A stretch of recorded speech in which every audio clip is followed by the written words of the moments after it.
வரலாற்று வடிவமாக திகழும் யாழ்ப்பாணம் நகுலேஸ்வரர் ஆலயம். கீரிமலை நகுலேஸ்வரர் ஆலயம் இலங்கையின் வடக்கே யாழ்ப்பாணம் மாவட்டத்தில் வெலிகாமம் பகுதியில் அமைந்துள்ள சிவன் ஆலயமாகும். மூர்த்தி, தலம், தீர்த்தம் ஆகிய மூன்றும் ஒருங்கே அமையப்பெற்ற மிக பழமை வாய்ந்த இவ்வாலயம் இலங்கையில் உள்ள பஞ்ச ஈஸ்வரங்களில் ஒன்றாகும். காலத்தால் முந்திய வழிபாட்டு தலங்களில் ஒன்றான இவ்வாலயம் நகுல முனிவர், சோழவேந்தன், நளன், அருச்சுனன், மாருத புரவீகவல்லி, ஆதிசோழ மன்னன், முசுகுந்தன் போன்ற வரலாற்று நபர்களால் வழிபடப்பட்ட தீர்த்த திருத்தலம் என வரலாற்று சான்றுகளில் கூறப்பட்டு வருகின்றது. ஆரம்ப காலத்தில் திருத்தம்பலை கோயில் கொண்ட பெருமான் என்றும் திருத்தம்பலேஸ்வரர் ஆலயம் என்றும் பெயர் கொண்ட இக்கோயில் இந்நாளில் கீரிமலை கோயில் என்றும் நகுலேஸ்வரர் என்றும் அழைக்கப்பட்டு வருகின்றது. ஆரம்ப காலங்களில் ஈழத்தின் வடகரை முழுவதும் மலைத்தொடராக காணப்பட்டதாகவும் பின் கடல் அரிப்பினால் மலைத்தொடர் அழிந்து போனதாகவும் எஞ்சியுள்ள அடிவாரமே இப்போதுள்ள கீரிமலை என்கிறார்கள் ஆய்வாளர்கள். இருப்பினும் சமய நம்பிக்கைகளின்படி மேருமலையின் உச்சியில் தவம் செய்து கொண்டிருந்த சுதாமா என்னும் முனிவர் தனது தவத்திற்கு இடையூறு செய்தமைக்காக யமத்கினி என்ற வேடனுக்கு சாபமிட்டுள்ளார். அதனால் அவன் கீரிமுகம் பெற்றதாகவும் பின்னாளில் அவ்வேடன் இங்குள்ள தீர்த்தத்தில் நீராடி சாப விமோசனம் பெற்று கீரிமுகம் நீங்கியதால் நகுல முனிவர் என அழைக்கப்பட்டதாகவும் இதை அடுத்தே இப்பிரதேசம் கீரிமலை என்றும் நகுலகிரி என்றும் பெயர் பெற்றதாகவும் சமய சித்தாந்தங்களின்படி சிலர் நம்பி வருகின்றனர்.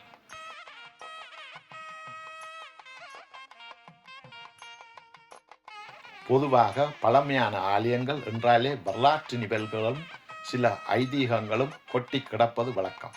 அந்த வகையில் கீரிமலை நகுலேஸ்வரர் ஆலயத்தில் கிடைக்கப்பெற்ற தொல்லியல் சான்றுகள் ஆரிய சக்கரவர்த்தி கால வரலாற்றையும் போர்த்துகேய கால வரலாற்றையும் நினைவுபடுத்துவதாக தொல்லியல் துறையினர் தெரிவுபடுகின்றனர்.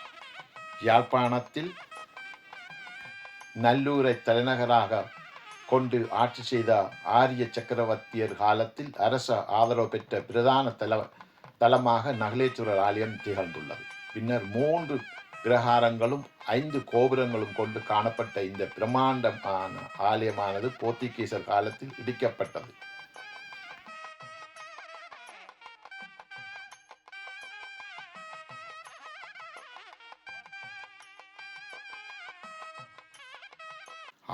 கிபி 1621 யாழ்ப்பாணத்தை கைப்பற்றிய போர்த்துகேயர்கள் நல்லூர் கந்தசுவாமி கோயில், மாவட்டபுரம் கந்தசுவாமி கோயில், நகுலேஸ்வரர் ஆகிய ஆலயங்களை இடித்தளித்துள்ளனர். அப்போது பரசுபாணி ஐயர் எனும் பிராமணர் கீரிமலை ஆலயங்களில் சில பொருட்களையும் விக்கிரகங்களையும் கிணறுகளுக்குள் போட்டு மூடி வைத்தார் என யாழ்ப்பாண வைபவமாலையில் குறிப்புகள் காணப்படுகின்றது. மற்றும் நகுலேஸ்வரர் வரலாறுகள் தொடர்பில் தட்சிண கைலாசபுரம், யாழ்ப்பாண வைபவமாலை, சீர்பாத குலவனாறு, கைலாச மாலை, நகுலேஸ்வரர் புராணம், நகுலகிரி புராணம் என்பனவும் நகுலேஸ்வரர் வினோத விசித்திர கவிக்கொத்து, நகுலாம்பிகை குறவஞ்சி, நகுலமலை சதகம் போன்ற நூல்களில் குறிப்பிடப்பட்டுள்ளது சிறப்பம்சமான. இக்கோயிலின் சிறப்பில் ஒன்றான தீர்த்தமானது பகீரனின் முயற்சியால் பூமிக்கு கொண்டு வரப்பட்ட கங்கையின் துளிகள் என நம்பப்பட்டு வருகின்றது. பரமசிவன் பார்வதிக்காக உருவாக்கிய தீர்த்தம் இது என்றும் கூறுவார்கள். ஆகையால் தான் இந்த தீர்த்தம் காசி மற்றும் ராமேஸ்வரத்துக்கு இணையான மகத்துவம் பெற்று விளங்குகின்றது.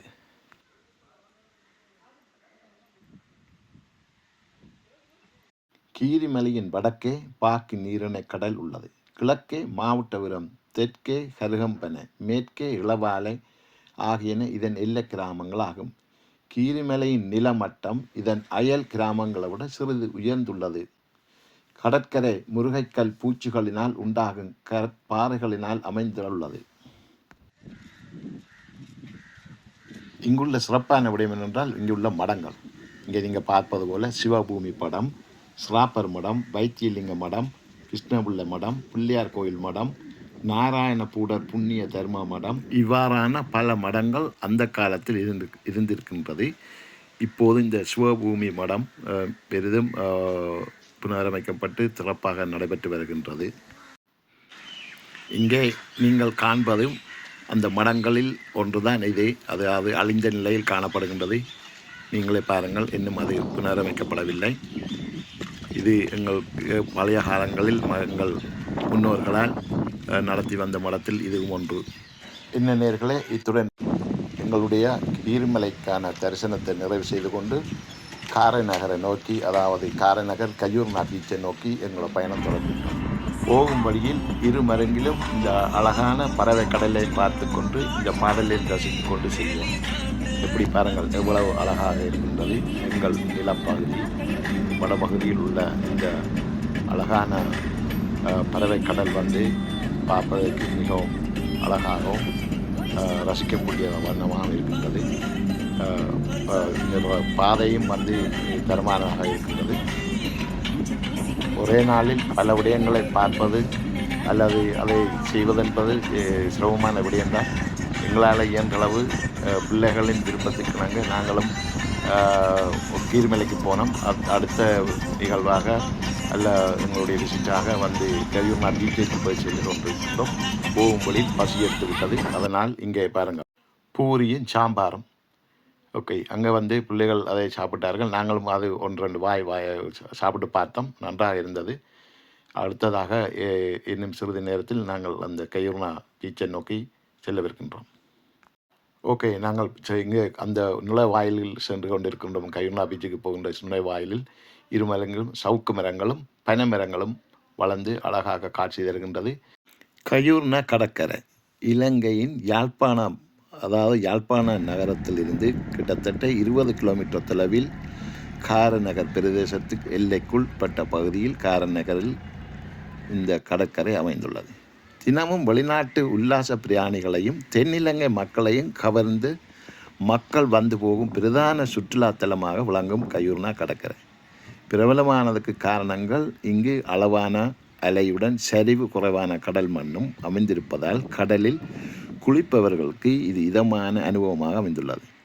கடற்கரை மணற்பரப்பில் அழகிய வடிவங்களில் சிப்பி, சங்கு, கடற்கல் போன்றவை கிடைக்கும் என்பதால் இங்கு வரும் உல்லாச பிரயாணிகள் நினைவாக இவற்றை சேகரித்து செல்வர். பிள்ளைகளும் நாங்களும் இந்த கடற்கரையில் அழகான இந்த இயற்கையை ரசித்து கொண்டு பிள்ளைகள் தாங்கள் அந்த கடற்கரையில் தாங்களும் அமைதியாக அங்கே வந்தவர்களையும் பார்த்து ரசித்துவிட்டு அவர்களும் ஒரு சின்ன குளியல் போட்டுவிட்டு நாங்களும் இந்த இடத்தை விட்டு மெதுவாக நகர்ந்து செல்கின்றோம். இன்னும் சிறிது நேரத்தில் அடுத்த இடமாக நாங்கள் ராவணச்சோலை ராவணேஸ்வரத்தை பார்க்கவிருக்கின்றோம். இதுதான் அந்த ராவணேஸ்வரம். இலங்கையின் யாழ்ப்பாண மாவட்டத்தில் வலிகாம மேற்கு பிரதேச செயலாளர் பிரிவில் அமைந்துள்ள ஓர் ஊர். யாழ்ப்பாண கடலேரி கரையில் காரைநகரை நோக்கியபடி அமைந்துள்ள இந்த ஊர்தான் பொன்னாலை. பாரம்பரியம் கொண்ட தமிழ் சமுதாயத்தின் பண்பாட்டு பெருமை ராவணன், தமிழ் மன்னன். உண்மையில் தமிழ் உலகம் தந்த மாபெரும் வீரன் எங்கள் மூதாதையன் ராவணன். அந்த தமிழ் மன்னன் ராவணன் ஒரு சிவபக்தன், சமய வழிபாடுகளில் அக்கறை உள்ளவன் என்பதை இராமாயணத்திலும் கம்பர் கூறியுள்ளார். அக்காலத்தில் தென் இந்தியாவிலும் இலங்கையிலும் வாழ்ந்த இயக்கர் நாகர் போன்றோர் பூர்வீக குடிகளான எங்கள் ஆதிவாசிகள் ராவணன் ஆட்சி காலத்தில் மக்களோடு மக்களாக அந்த மக்களை நேசிப்பவனாக ஒரு சிறந்த ஆட்சி செய்தவனாக இருந்து வந்துள்ளான். வரலாற்று சான்றுகளின்படி இலங்கை முழுவதையும் ஒரு நல்லாட்சி செய்த ஒரு மன்னன் அது ராவணன். அந்த சிவபக்தன் தான் 5 சிவாலயங்களையும் இலங்கையில் உருவாக்கி ஒரு நல்ல ஆட்சியையும் கொடுத்து அங்கு வாழ்ந்த மக்களை நேசித்து அவர்கள் வழிபடவும் அவர்களை காக்கவும் தானும் வழிபாடு செய்யவும் அந்த சிவாலயங்களை நிறுவிய தமிழன் இந்த சிவபக்தன் ராவணன். இதற்கு சான்றாக இலங்கையில் ராவணன் கோட்டை, ராவணன் குன்று, சிகிரியா குன்று என்ற பல பெயரில் அழைக்கப்படும் 660 அடிகள் உயரமான இந்த குன்று ராவணன் கோட்டையாக இருந்தது.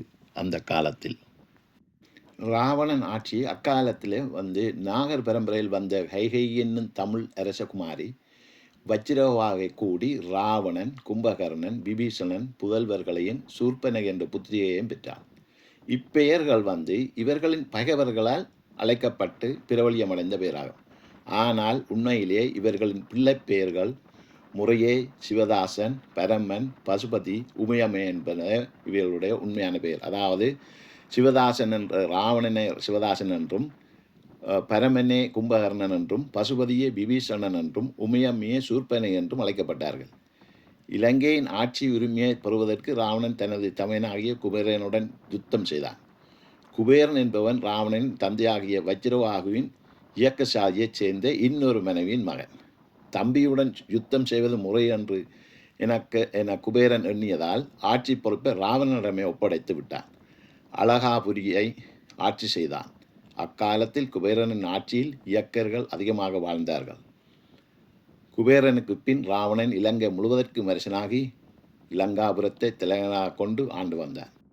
நேர்களே, இன்னும் ஒரு சிறிய இடைவேளை. இங்கே எங்கள் பிள்ளைகள் யாழ்ப்பாணத்தில் நெல்லூர் அருகே இருக்கின்ற ரியோ ஐஸ்கிரீம் கடைக்கு செல்லவிருக்கின்றார்கள். அங்கே போய் சிற்றுண்டிகள் சாப்பிட்டு ஐஸ்கிரீமை சாப்பிட்டு விட்டு அடுத்த இடத்துக்கு செல்லவிருக்கின்றோம். அதாவது ஒரு சிறிய இளைப்பாறு இங்கே செய்ய இருக்கின்றோம். இன்று நீண்ட நாள் பயணமாக இருந்தபடியால் இடையே நாங்கள் எங்கள் வயிற்றுக்கு பசியை ஆற்றுவதற்கு சாப்பாடுகளும் தாகத்தை தீர்ப்பதற்கு தண்ணி வகைகளும் இங்காலே நாட்டிலே வெப்பநிலை அதிகமாக இருந்தபடியால் உடம்பு சூட்டை தணிப்பதற்கு ஐஸ்கிரீம் சாப்பிடுவோம் என்று எல்லோரும் நினைத்தோம். அதுக்காக இந்த இடத்தில் வந்திருக்கின்றோம். கூடுதலாக வெளிநாட்டிலிருந்து வருபவர்கள் இந்த ரியோ ஐஸ்கிரீமை விரும்பி சாப்பிடுவார்கள். அந்த இடத்தை பார்த்துவிட்டுத்தான் தங்கள் அடுத்த கட்ட விசிட்டிங்களை செய்வார்கள். இங்கே போய் நாங்கள் அதில் சாப்பிட்டுவிட்டு இனி அடுத்த நகர்வுக்கு சென்று கொண்டிருக்கின்றோம். ஆமாம், நாங்கள் இப்போது இங்கே காங்கேசன்துறை கடற்கரையில் வந்திருக்கின்றோம். காங்கேசன்துறை இலங்கையின் வடபகுதியில் யாழ்ப்பாண குடாநாட்டில் பெரிய துறைமுகத்துடன் இலங்கை சீமேந்து கூட்டுத்தாபனத்தின் மிகப்பெரிய தொழிற்சாலையையும் அமைந்த மிக முக்கியமான சிறு நகரமாகும். இலங்கையின் மிக நீண்ட புகையிரத சேவையாக கொழும்பு காங்கேசன்துறை சேவையைத்தான் நாங்கள் அது மிக நீண்ட சேவை என்று சொல்லக்கூடியவாறு அமைந்துள்ளது. காங்கேசன்துறைக்கு இன்னும் ஒரு சிறப்பு என்னவென்றால், யாழ்ப்பாணத்தின் ஒரே ஒரு விமான நிலையமான பலாலி விமான நிலையமும் வரலாற்று சமய முக்கியத்துவம் வாய்ந்த கீர்மலையும் இந்த காங்கேசன்துறைக்கு அருகாமையிலே அமைந்துள்ளது. இப்போது நீங்கள் பார்த்து கொண்டிருப்பது காங்கேசன்துறை முகத்தில் அமைந்துள்ள இந்த வெளிச்சக்கூடு. இந்த வெளிச்சக்கூடு கப்பல் போக்குவரத்துக்கு மிகவும் ஒரு அவசியமான ஒன்றாகும். அடுத்து நாங்கள் இங்கே பார்ப்பது காங்கேசன்துறையில் அமைந்துள்ள கோட்டை. இது ஒல்லாந்தர் காலத்திலே அமைக்கப்பட்டதாக வரலாறுகள் கூறுகின்றது. பிற்காலத்தில் இப்போது சிதவடைந்து அழிந்து போய் இருக்கின்றது. அதன் எச்சங்கள் தான் இவை. இவ்வாறு பார்க்கையிலே காங்கேசன்துறை மிகவும் ஒரு முக்கியத்துவம் வாய்ந்த இடமாகத்தான் காணப்பட்டு வருகின்றது. அதாவது வடபகுதியிலேயே மிகவும் பெரிய ஒரு துறைமுகம் இங்கே இருக்கின்றது. மிகவும் பெரிய ஒரு விமான நிலையம் இருக்கின்றது. வரலாற்று முக்கியத்துவம் வாய்ந்த ஈச்சரம் இங்கே இருக்கின்றது. நகுலேஸ்வரம் ஆலயம் மக்களால் மிகவும் வேண்டப்படுகின்ற எல்லோராலையும் விரும்பக்கூடிய ஒரு இடமாகத்தான் இந்த காங்கேசன்துறை அமைந்துள்ளது. கடற்கரை இருக்கட்டுக்கும் மற்றும் இங்கே உள்ள வெவ்வேறு மக்களால் விரும்பக்கூடிய அளவுக்கு மக்கள் இங்கே போகக்கூடிய அளவுக்கு நல்ல ஒரு இடமாகத்தான் அமைந்திருக்கின்றது. அதாவது காலாதி காலமாக வரலாற்று முக்கியத்துவம் வாய்ந்த இடமாக இந்த காங்கேசன்துறை அமைந்துள்ளது. அந்த இடத்தை பார்ப்பதற்காக நாங்களும் இங்கே வந்தோம். புள்ளிகளும் இங்கே ஒரு நல்ல ஒரு குளியல் போட்டு கொண்டிருக்கின்றார்கள். கடலும் பார்க்க நல்லா அழகாகத்தான் இருக்கின்றது. இன்னொரு விடயம், நாங்கள் 2019ஆம் ஆண்டு இதே காங்கேசன்துறை கடற்கரைக்கு வந்திருந்தோம். அப்போது இராணுவ கட்டுப்பாடு கூடிய ஒரு நாங்கள் உள்ளுக்க கடற்கரைக்கு வரும் இடத்தில் கூட இராணுவத்தினர் கேட்டை திறந்து தான் உள்ளுக்க விட்டார்கள். ஒவ்வொருத்தராக உள்ளுக்க வரும்படி வந்திருந்தோம். ஆனால் இந்த முறை அவ்வாறு இருக்கவில்லை. என்ன ஒரு அதுக்களே நாங்கள் அதை அவதானித்த முடியும் என்றால், கடற்கரை ஓரமாக எக்கச்சக்கமான குப்பைகள் போடப்பட்டிருந்தது. இப்போது அந்த கடற்கரையில் நீங்கள் அந்த இடங்களை பார்த்தால் 2019 கொஞ்சம் வரவேற்கக்கூடியதாக ஒரு கவலைக்கு இடமாக இருந்தது. ஏனென்றால் மக்கள் பிளாஸ்டிக்கள், பேக்குகள், போத்தல்கள் அப்படியான அவ்வாறு சாமான்களை பாவித்து விட்டு அந்த கடற்கரை ஓரமாகவே அதை எறிந்திருந்தார்கள். அது ஒரு கவலைக்குரிய விடயமாக இருந்தது. இந்த முறை அவ்வாறு இருந்தது குறைவு. சில இடங்களில் வெவ்வேறு இடங்களில் நாங்கள் பார்த்துருக்கணும். பெரும் வழிகளில் ரோட்டுக்கரை ஓரமாக பற்றைகளுக்குள் மக்கள் வந்து தங்களுடைய கழிவுப் பொருட்களை போடுவது, அதை எங்கே கொண்டு போடுவதுன்னு தெரியாத நிலைமையும் சில மக்களுக்கு இருந்திருக்கின்றது. அதற்கான அவ்வாறான அதாவது தங்களுடைய குப்பைகளை சேகரித்து கொண்டே கொடுக்கறதுக்கு ஒவ்வொரு கிராமங்கள்லேயும் அல்ல நகரங்கள்லேயும் அவ்வாறான வசதிகள் வெளிநாடுகள் இருப்பது போல் இல்லை தான். என்றாலும் அப்படி ஒரு நிலைமை வந்தால் நன்றாக இருக்கும்னு நினைக்கிறேன் எங்களோட நாடுகளில். அதை செய்வதற்கு அந்த நகர சபையைத்தான் அவர்கள் தான் அதுக்கு பொறுப்பாக செய்ய வேண்டும். அரசாங்கம் அதுக்கு முக்கிய ஒரு கவனம் செலுத்தினால் நன்றாக இருக்கும்னு நினைக்கிறேன். என்றால் இப்படி ஒரு அழகான கடற்கரையை மக்களும் தான் அரசாங்கமும் அதை நன்றாக நடத்தினால் இன்னும் வெளிநாட்டவர்களோ வந்து அதை பார்த்து ரசித்து அங்கே வந்து தங்கி நின்று எங்களுடைய விடுமுறையை கழித்து விட்டு செல்வார்கள். அது நாட்டுக்கும் ஒரு பொருளாதார வசதியை ஏற்படுத்துறதுக்கு நன்றாக இருக்கும். எங்களோட சுத்தத்தை நாங்களே சுத்தமாக வச்சிருக்க வேண்டியது உண்மையாக அது எங்கள் ஒவ்வொருவருடைய கடமையும். வந்து இங்கே வருகிற வெளிநாட்டவர்களாக இருக்கலாம் அல்லது அங்கே உள்ளே இருக்கிறவர்களாக இருக்கலாம். எல்லோருடைய கடமையும் சுத்தத்தையும் சூழலையும் சுத்தமாக வைத்திருக்க வேண்டும். இது எங்கள் எல்லோருடைய கடமை. இதுதான் நல்ல ஒரு சுகாதாரத்தையும் கொடுக்கும். ஓகே மக்களே, இந்த காணொலியை நீங்கள் பார்த்து மகிழ்ந்திருப்பீர்கள். குற்றம் குறை இருப்பினும் உங்கள் கொமெண்ட்ஸில் எழுதுங்கள். எனக்கு தெரிந்த விடயத்தை மட்டும்தான் இங்கே கூறியிருக்கின்றேன். இன்னும் ஒரு காணொலியில் உங்களை சந்திக்கும் வரை உங்களிடமிருந்து விடைபெற்றுக் கொள்வது டென்மார்க் தமிழன் பாலேசு. மறக்காமல் என்னுடைய சேனலை பார்த்து லைக் பண்ணுங்கள், ஷேர் பண்ணுங்கள், சப்ஸ்கிரைப் பண்ணுங்கள். அடுத்தடுத்து நான் வெகு விரைவில் உங்களுக்கான காணொலிகளை போடுவேன். உங்களிடமிருந்து விடைபெற்றுக் கொள்வது நான் உங்கள் டென்மார்க் தமிழன் பாலேஸ். நன்றி, வணக்கம், பாய் பாய் பாய்.